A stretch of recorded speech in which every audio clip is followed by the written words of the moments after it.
Well, this afternoon I'd like to talk about something that I call brain freeze. Now, you may think, oh, that's what happens when you eat ice cream. And yes, that is what happens when you eat ice cream. But I want to talk about a different kind of brain freeze.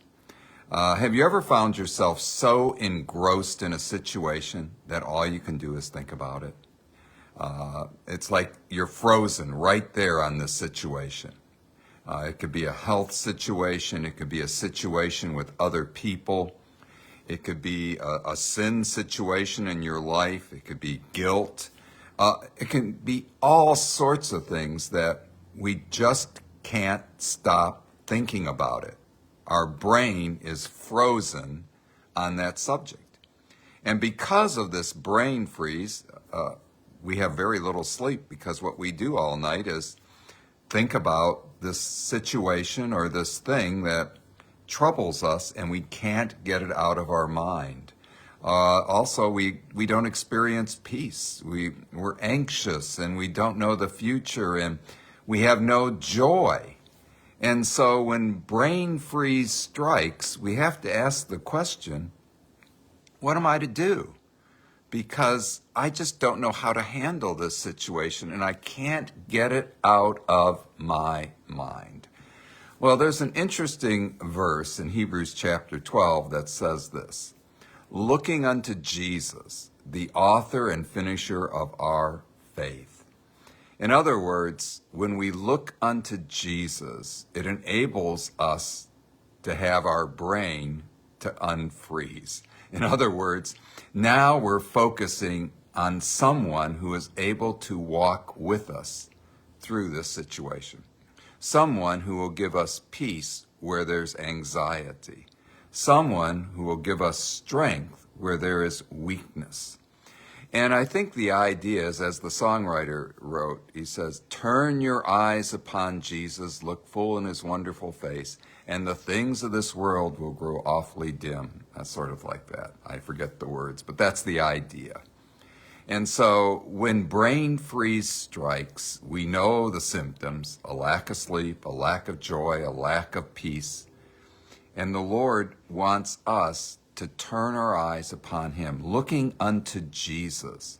He is the author of our faith. He's the finisher of our faith. I kind of wrote a little prayer that goes with this, and it's just helpful to understand how the Lord can take us and thaw out that brain freeze that controls our life. For example, when there is no wisdom, the only place I can find it is in you, Lord. When there is no compassion, the only place I can find it is in you, Lord. When there is no courage, the only place I can find it is in you, Lord. When there is no peace, the only place I can find it is in you, Lord. When there is no joy, the only place I can find it is in you, Lord.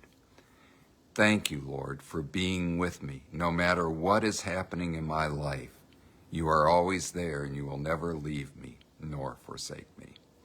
It's just a basic prayer, but it enables us to move beyond the brain freeze that just totally controls us. See, when our eyes turn upon Jesus and look upon Jesus, all of a sudden there's peace and there's joy and there's strength.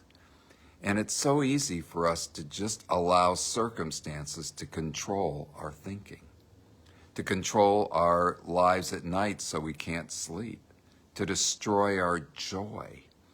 And so I'm sure most of us have experienced this brain freeze where we just can't stop thinking about something.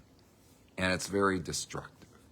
And so I hope that these words that God has given us will help all of us so that we are not affected by this brain freeze. And God says, looking unto Jesus, the author and finisher of our faith.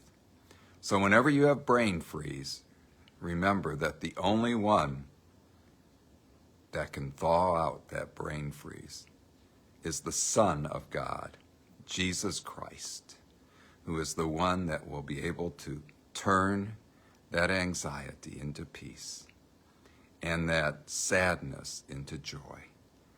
Focus on him, and he will thaw out that brain freeze that's so controlling your life today. So may God bless you today, tomorrow, and the next day.